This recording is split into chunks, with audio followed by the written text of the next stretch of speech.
Good morning, family.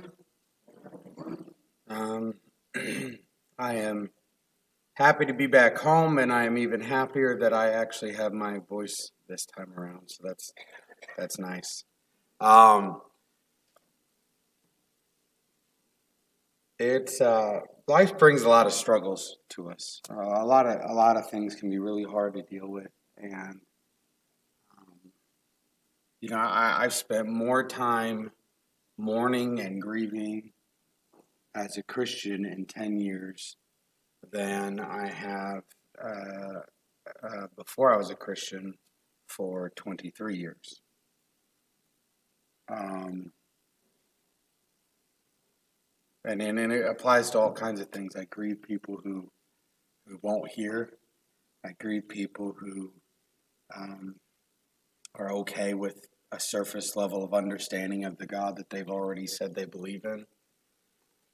I mourn people who can't seem to understand what it means to live at peace with one another. Um, and this week at camp brought a lot of struggles, um, and so it's kind of got me in a place where it's very difficult for me to be in a place of joy where I normally am. Services is like my favorite time of the week, and I find that in the midst of the things weighing on me, it's difficult to enjoy them the way I normally do. And it occurs to me that is we allow that for ourselves almost to a point where we expect it. It occurs to me that oftentimes we Christians, we're told to mourn the world. We're told how evil the world is, how sinful the world is, and we get to this point where we start to allow ourselves to just be mad or upset or sad about it all the time. And if we're not careful, we end up in a constant mindset like I am this morning, where those troubles, those sorrows weigh on us so heavy, we don't even get to enjoy the things that we're meant to enjoy. And Ecclesiastes has dealt with this subject before, but we're going through it. So if the author of Ecclesiastes thinks this is important enough to talk about it for a length of time, it's hard to argue that maybe we shouldn't.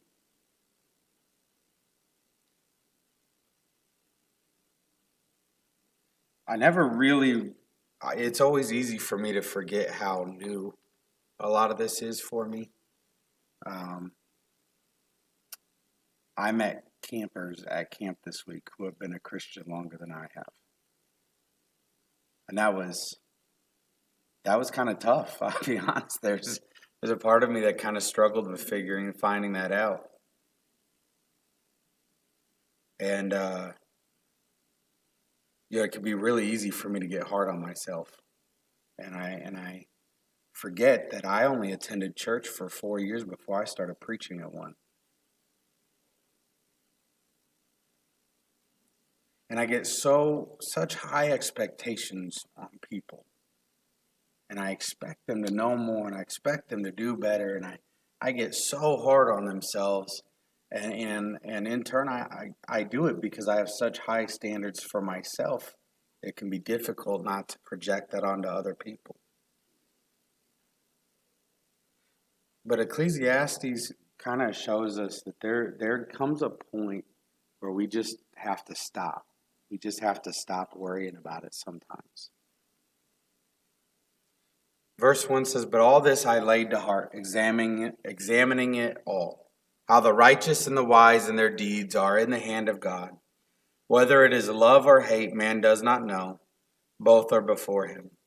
It is the same for all, since the same event happens to the righteous and the wicked, to the good and the evil, to the clean and unclean, to him who sacrifices and him who does not sacrifice. As the good one is, so is the sinner. And he who swears is as he who shuns an oath. This is an evil in all that is done under the sun, that the same event happens to all. Also the hearts of the children of man are full of evil, and madness is in their hearts while they live, and after they go to the dead. But he who is joined with all the living has hope. For a living dog is better than a dead lion. For the living know that they will die, but the dead know nothing, and they have no more reward. For the memory of them is forgotten. Their love and their hate and their envy have already perished, and forever they have no more share in all that is done under the sun. The author's point here is that death is going to happen, and it doesn't matter how good you are. It doesn't matter how wicked you are. It doesn't matter how much good things you do. It doesn't matter how gracious and benevolent you are. It doesn't matter how often you come to church. It doesn't matter what you did when you came to church. It doesn't matter how many people you reached for the Lord. It doesn't matter how many people you baptized. It doesn't matter how many classes you taught. Death comes for us all. There is an end to the physical. And we spend so much time hating this existence, learning to hate it because of all the evil that goes on, that we just kind of don't even pay attention to it. And if we do pay attention to it, it's just this constant state of mourning.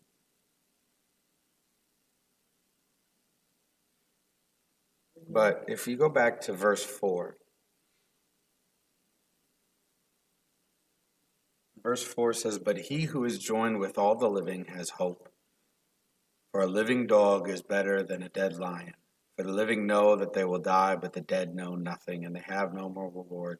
For the memory of them is forgotten." For those of us who are alive, there is hope. And yes, we're talking about a hope after we die, right? That's what the hope is for. But the point is, we really shouldn't be a people that live with hope and don't live with joy. It's really difficult to hold one and not the other. And so while we are alive, there is a reason for us to be a joyful people. And there are times to mourn. There are great reasons to mourn and grieve. Spiritual reasons, even physical ones.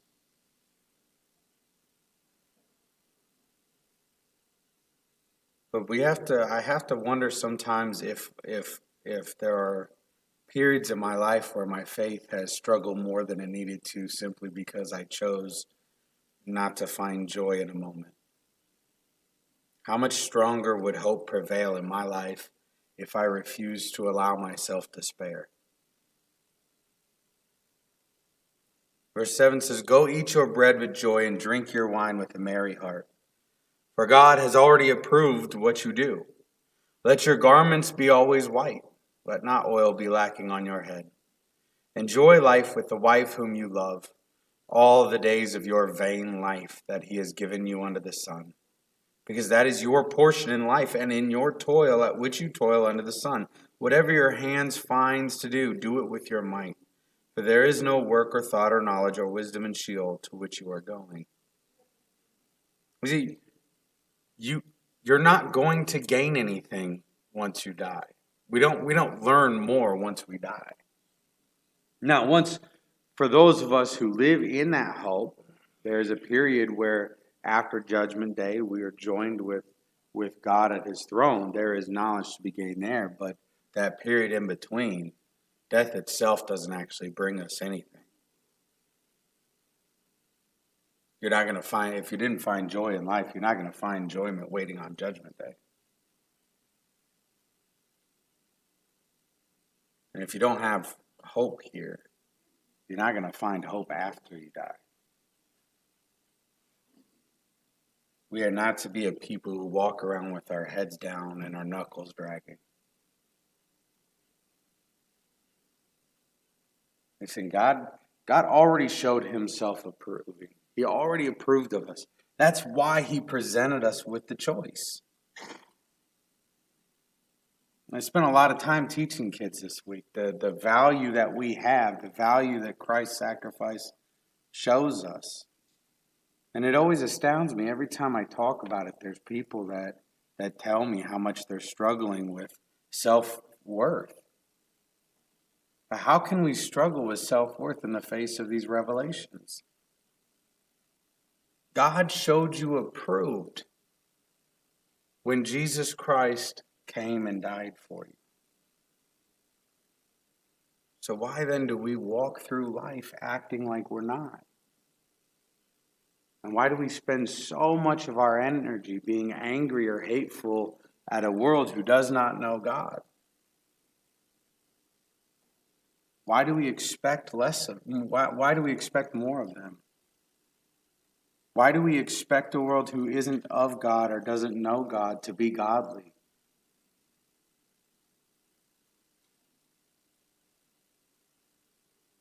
A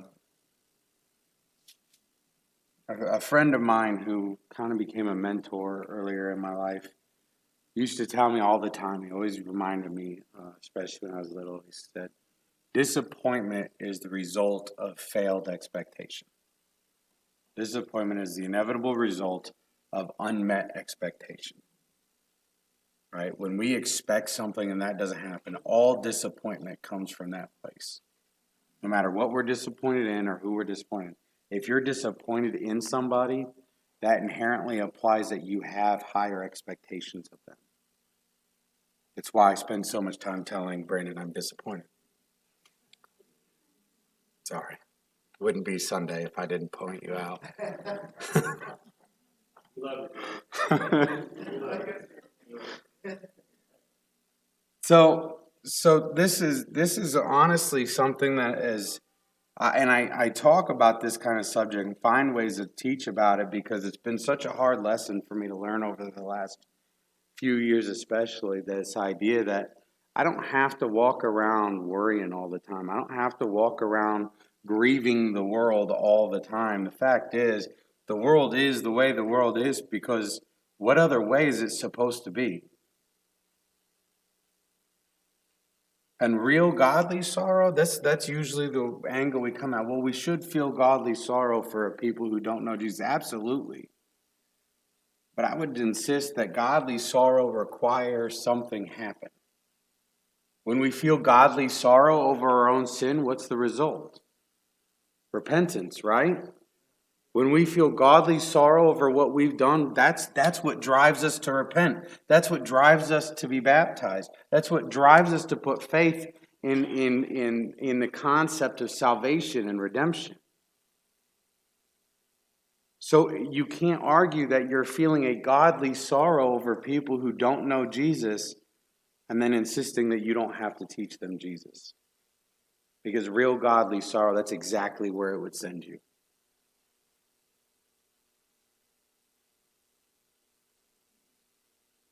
It becomes so easy sometimes to just sit and stew. It becomes so easy sometimes to let our heads and hearts get so calloused and full of this despair over everything going on around us that we forget a place so wonderful that he tells us the very fact that it exists tells us that he exists. Without anyone ever teaching us, nature itself tells us that God exists. How can we call that ugly? How can we call that evil?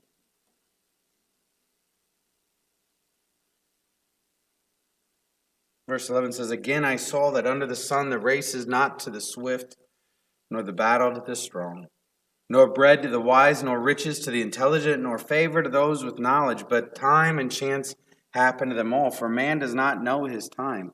Like fish that are taken in an evil net, and like birds that are caught up in a snare, so the children of man are snared, and it suddenly falls upon them." Let's sum this up in a very simple way. Good things happen and bad things happen. Life doesn't particularly care what kind of person you are. Right? Taught a lesson on God the Father, and we went over some verses that talked about God providing for us, the provisions of the Father, right? He's going to take care of us, going to make sure we don't have to worry about what we eat or how we dress or any of this stuff. And I asked the question, which honestly, I even admit that it was a tough question even for me, and so I'm not sure why I expected teenagers to be able to answer, but I'm glad I asked it. It ended up being a great class. But I asked the question in light of this, the scriptures that promise us that God is going to provide for us, how then do we reconcile that with the fact that children starve every day? That homeless people freeze to death every single winter? How can we still trust in this when we see the opposite going on in our world?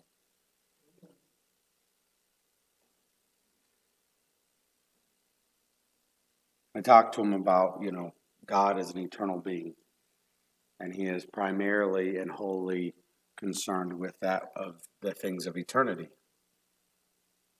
And the beings of eternity are spiritual, therefore God is concerned primarily with the spiritual things. And so often we look at those verses, we only think about the physical aspects of it. But when you're baptized, what are you clothed in? Righteousness, the blood of Christ. When you're a Christian, what do you live on? Pretty sure the phrase is not bread alone. And I was showing them there is a spiritual understanding to these verses, not a physical one. And we're told not to worry about these things. God will provide everything He expected us to have. What Ecclesiastes talks about right here in just these two verses is that whether you're good or bad or ignorant or wise, whether you're rich or poor, bad things are going to happen. And good things are going to happen. And I enjoyed this passage so much because it goes right alongside with Job, right? They both teach the exact same thing. Good things happen to bad people. Bad things happen to good people. They happen to everyone alike. Don't worry about it. That's the inevitable end of the message right there. Ecclesiastes says it. Job says it. Don't worry about this stuff. It's going to happen. There's nothing we can do about it.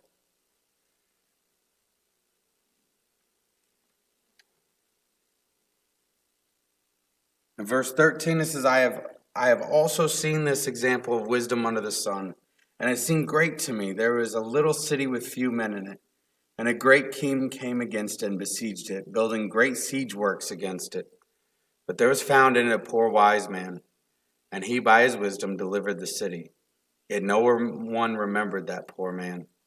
But I say that wisdom is better than might, though the poor man's wisdom is despised, and his words are not heard. The words of the wise, heard in a quiet, are better than the shouting of a ruler among fools. Wisdom is better than weapons of war, but when one sinner destroys much good. So in all of this, the author is telling us that wisdom is what promotes goodness. It doesn't. Strength means nothing. You can't be wise and be wicked. You hear that? Anyone who claims that this person in history is wise, if they weren't godly, then they weren't wise. They were just people who knew big words. And to be honest with you, anyone can learn big words. Right? I have struggled against all kinds of people that think that they're now Christian apologists because they memorized one sentence of a great debate and quote it repeatedly and completely lose the context. And they think they're like these wise, spiritually educated people because they can do that. Anyone can do that. Anybody can. It doesn't make you wise. It just means you learned a couple things. Same thing. Anyone can be strong. Anyone can gain strength. And it doesn't mean anything. It's either used for good or evil, depending on the person who wields it. But wisdom, real wisdom, only exists with God because it only can come from God.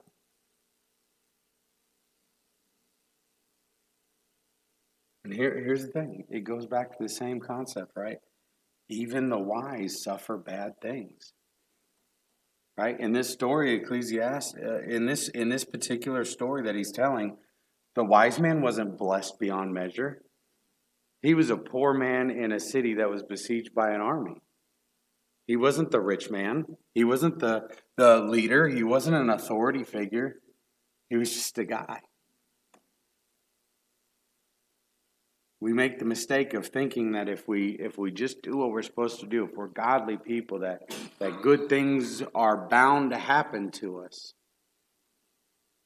And the problem is sometimes we get so wrapped up in looking for the things that we think we're owed, and we miss out on the blessings that God already put here. You see, when we reach out with an attitude of entitlement towards God, right, it's not coming from a place of, I should have this. What you really have, right, the way our minds work, what you really have is a problem with what's happening. You're saying, I shouldn't have to deal with, right? It's not that someone can convince themselves I deserve to be rich. What you're really saying is, I don't deserve to be poor. This sense of entitlement, what ends up happening is you look so much at the wealth that you don't realize that there are wealthy people that don't have family. There are wealthy people that don't have joy or a loving spouse or any number of things. God places blessings in our lives, and each person enjoys a different life. And if we spend so much time grieving over the world or grieving over what we think we should have, we end up being a people who are despaired in the midst of all these blessings God gave us because our eyes are closed off to them. And then what happens? We end up dying, right? And all of these things went unappreciated. We don't ever learn to enjoy it. This happens in every aspect. Think of the church, right? We can come to the congregation, right? We can come to the assembly of the saints, and we can focus so hard on this isn't done the way I think it should be done, or this person didn't say things I think they should say, or, these certain people didn't pay enough attention to me when I came in. And we get so focused and wrapped up in entitlement, really, because that's where that comes from again, right? That we fail to even be able to enjoy the assembly. And now you're just an angry, spiteful person that's coming to church with everyone else who's already struggling with being spiteful and angry. Does that sound like a people that are coming together to glorify and worship God and exonerate the one who saves? Kind of just sounds like the rest of the world, doesn't it? We have to be mindful of these things. It's okay to mourn the things that are wrong. It's okay to grieve people's loss, spiritual and physical. But we can't do it at the expense of the joy that God intended for us. It is possible. It is possible to recognize that the world is not the way it was supposed to be and still see the blessings that God gives us in this world. It is possible to do both. And I would submit to you that it's necessary to do both. How can you appreciate God and ignore the things that He gives you?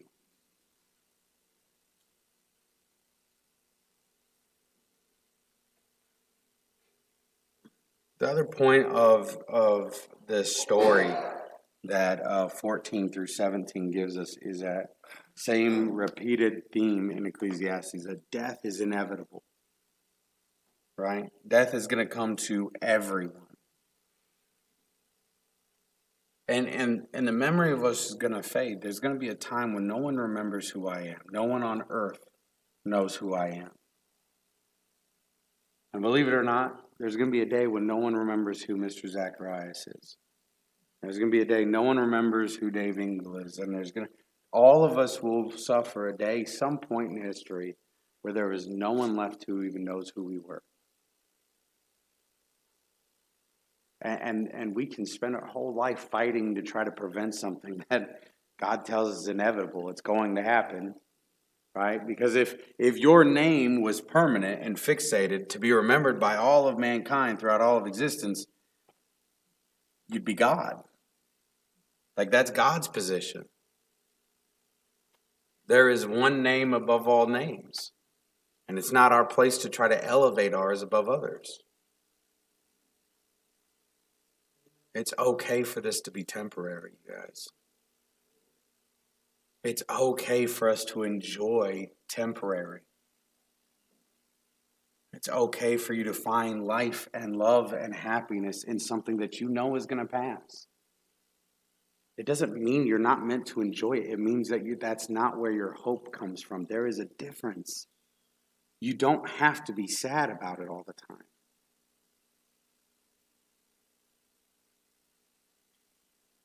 It's okay to grieve the fact that Jesus had to die.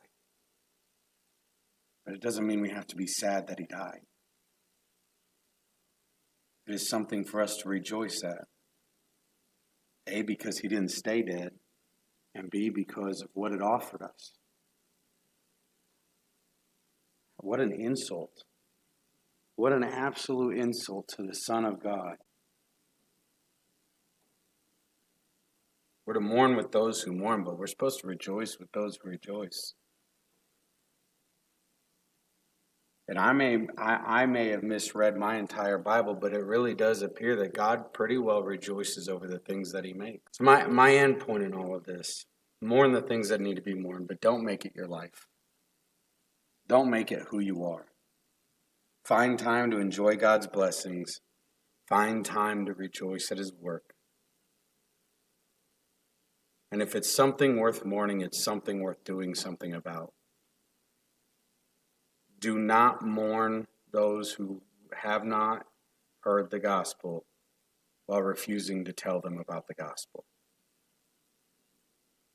Do not mourn the ignorance of people uneducated on the Bible while refusing to teach them the Bible. Do not grieve for your fellow saints in their struggles while refusing to be involved in those struggles. Our shoulders are made so much broader than we need them to be so that we can carry the burdens of others. Remember that God's legacy is infinitely more important than our own. And do not fall into the trap of pride, neither in our lives or in our names. In verse 10, whatever your hand finds to do, do it with all your might. For there is no work or thought or knowledge or wisdom in Sheol to which you are going. Everything we do, we are designed to be a people who give it our all. Anything less is lazy. And God did not die for us to be timid or lazy. This morning I want to encourage you guys that if you find yourself in a position where you're needing help or you're struggling or you need to make confession or you need to be reconciled, that you pursue that. Right? No one's in that much of a hurry that we can't facilitate it. So whether you approach a trusted friend or after service, or whether you seek out one of our elders, our shepherds, or come and talk to me, or whatever it takes, do not leave with those needs unmet. If you're seeking baptism, if you're seeking to find that joy that I've been talking about, the reason to be joyful, no matter how bad things get, that joy is found because even when we rejected God, even when we hated him, God still sent his son to die for us. He still valued and loved us so much that he was willing to allow his son to come and die on our behalf.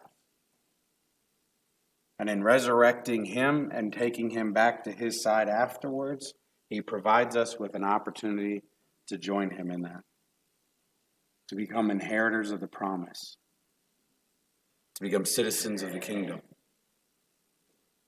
And this morning, if you would like to make any steps towards that as well, I would urge you to do the same. All right? Seek out an elder, seek out a trusted friend, whatever it takes. Don't let those needs go unmet. But if it is your desire to do it, to do so, we also offer the opportunity at the end of our lessons every week. And if that's your desire, then I invite you to come forward and make your needs known so that we can help you see them as we stand and sing.